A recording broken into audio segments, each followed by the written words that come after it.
Good morning, everyone. Rick from Ozark Living Homestead. I'm doing a second part on the video. My memory is terrible. Do you have what it takes to be a homesteader? It's one of my videos. I should remember it. But and I asked people to kind of give me some input if they want to see more of it, because there's a lot involved in it. Starting a new homestead. And I'm sure I'm not going to get it all crammed into this one, but my biggest thing was that a comment that I made in the video. I had one subscriber kind of asked or questioned what I meant by why kids wouldn't adjust. It's a big culture shock, even for grown people. I mean, no matter what the age is. I mean, you're coming from a big city where you can just pick up the phone and dial some takeout, or you can pretty much get anything you want. I mean, I lived in a city, you could get a pizza at 3 o'clock in the morning if you wanted. The city never died. I mean, you go out and the traffic's flowing just like it would be any other, well, not any other time. But there are a lot of people moving around in a big city. Here, sun goes down, pretty much it's done. I mean, we have nothing here anyway. We have to go into another town. But anyway, getting back to the kids, I have 2 kids. And as I've mentioned before, we moved my son, which is our youngest, him and his wife, and he has 4.5-year-old twins. We moved him up here. We bought a mobile home in another town and put him over there in that to give the grandkids a better start. And honestly, my son would not be cut out for this. As far as living on a homestead, maybe on a small hobby farm, but as long as he didn't have to do a whole lot of work. He's so much into his technology, and I'm not talking bad about him, but when it comes to hard physical labor work, he's not cut out for it. It's just not him. And me and my wife know, and we've discussed it before, we did that to our kids. It's not something they did to themselves. We did that by handing them things and taking care of them and making things easy on them. We thought we were making things easy on them. They were never had to do anything other than their regular chores, around the house. But he actually fits in better here in the small town he is, because he does kind of like the outdoors somewhat. The fishing part of it, he loves to fish. I mean, the boy could, and I say boy, he's a grown man, but if he could fish for a living, he'd probably do okay, because he loves fishing. He does it every chance he gets, and that was one of the reasons he wanted to move here. And plus, he just never really, you could just tell he was not a city person, a big city person. I mean, he did okay, he had a lot of friends and stuff like that, but he just didn't do too good with, he fits in very, very well here. Now, my daughter, on the other hand, which is my oldest, she's a totally different story. She came up before I even started building the place. We'd already bought the property, and it was like in November, pretty close to Thanksgiving, and I spent like 4 days up here, and we stayed in the motel. And once she knew we were moving up here and everything, my wife says, well, what are you going to do? Because at the time she was living with us. She says, well, I'm not going. She said, those are weird people up there, and it's out in the middle of nowhere.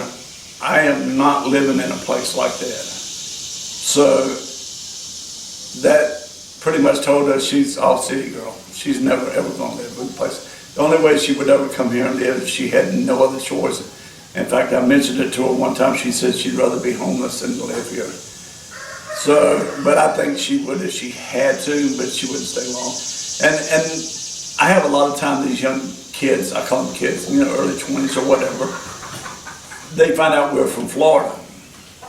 And the first thing they ask, why did you move here? And even a lot of the adults, once they find out we're not from here, that's the question I keep getting. Why did you move here? Why? Why here?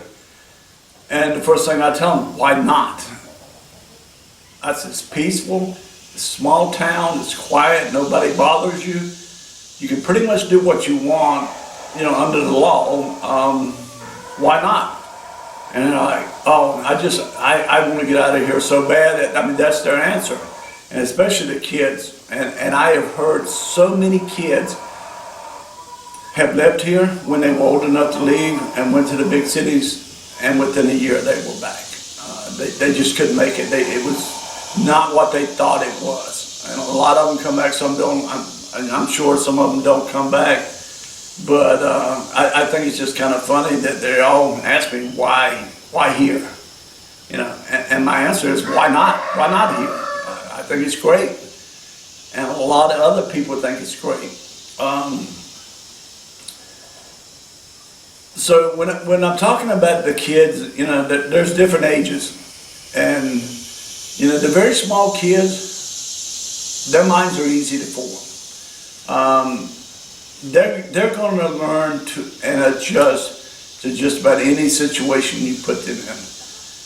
And why not put them in a good situation, like in a homestead, if possible, or if you can.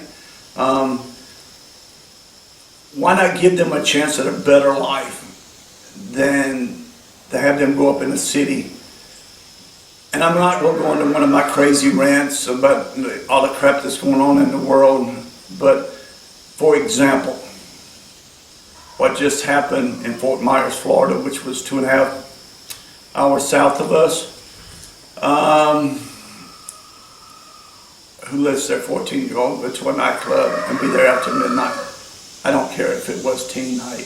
I don't care what it was. A 14-year-old should have never been out, especially in a nightclub, but should never have been out at midnight. Now, if a 14-year-old's out up here after midnight, he ain't going too far because it's pitch dark and there ain't no traffic, and he's not going too far. So there's not much he could get into, or she.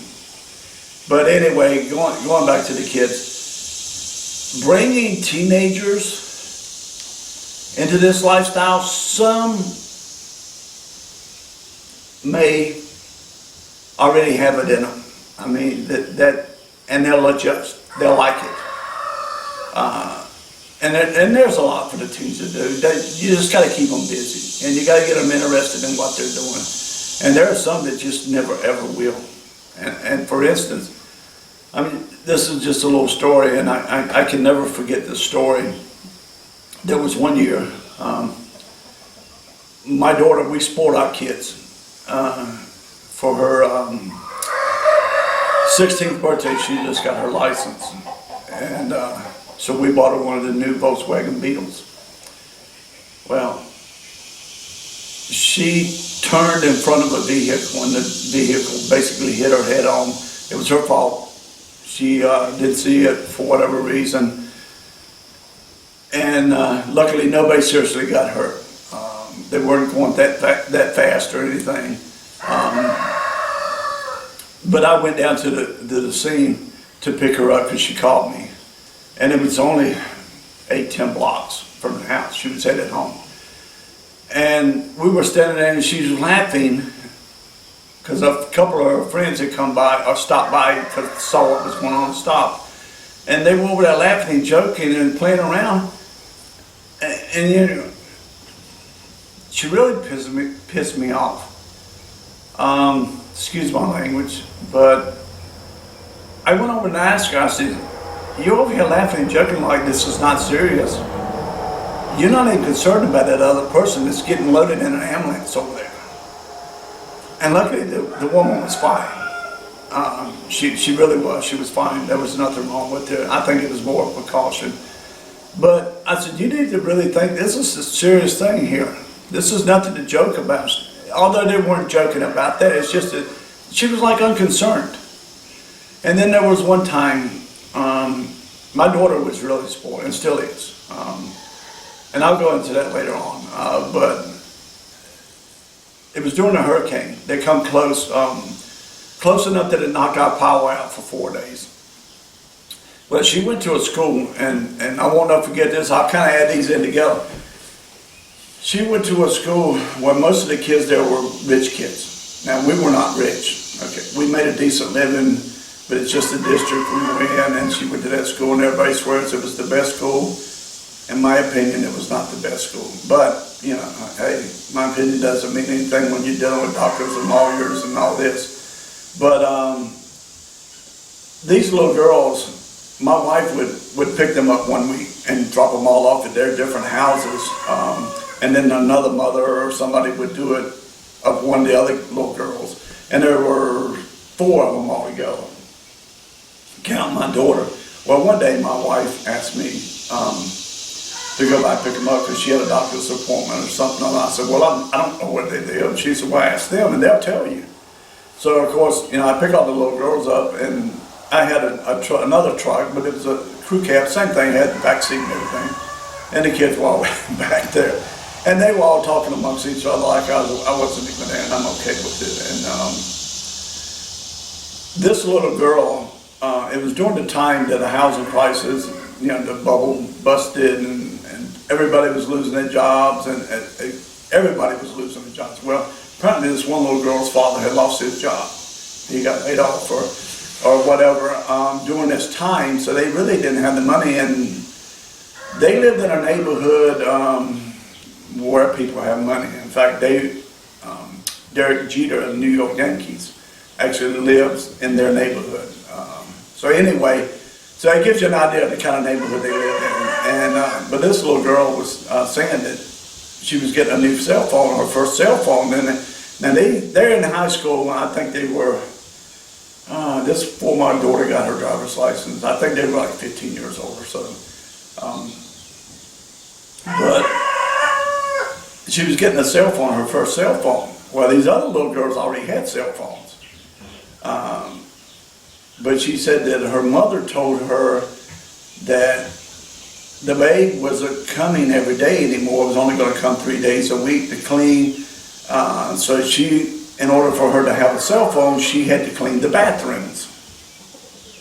And said she hated it, but she wanted the cell phone. She would do it because she wanted the cell phone.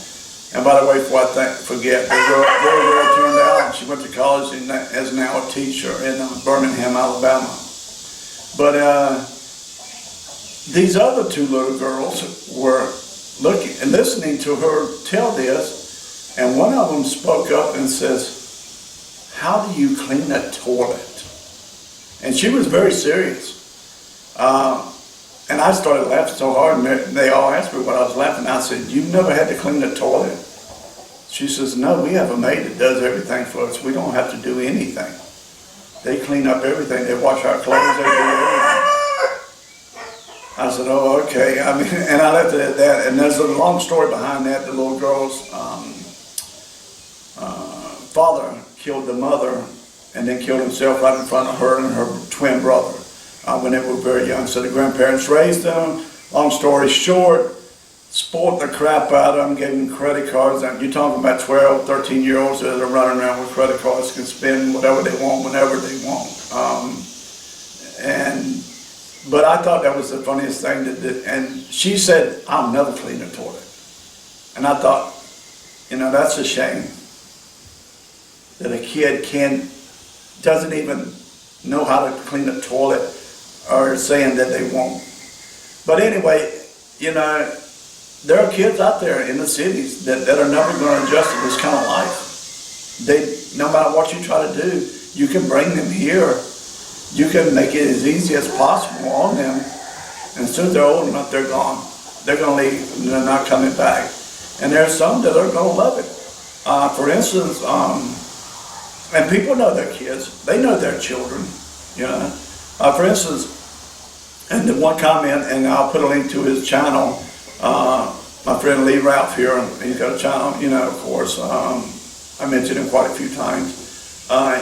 He made a big comment about his daughter and his son, and, you know, how they would adjust to this stuff. And he knows. He's like any else. We all know. But I'm going to get off of here. Of course, I'm not covering what I wanted to cover, and I don't want to make the videos way too long. And I'm getting ready to go get 2 does, young does, goats. I'm gonna sell my 3 bucks, the older buck that I have, that I bought when I first came up, but I wasn't sure which one I wanted to keep. Well, I figured out, which one I want to keep, and I'm gonna get rid of the one. And then the 2 young ones that were born back in April, I'm gonna go ahead and sell those because we have no use for all those bucks. But we had wanted 4 of those, and we're gonna have 4 of those, and then that'll be it. And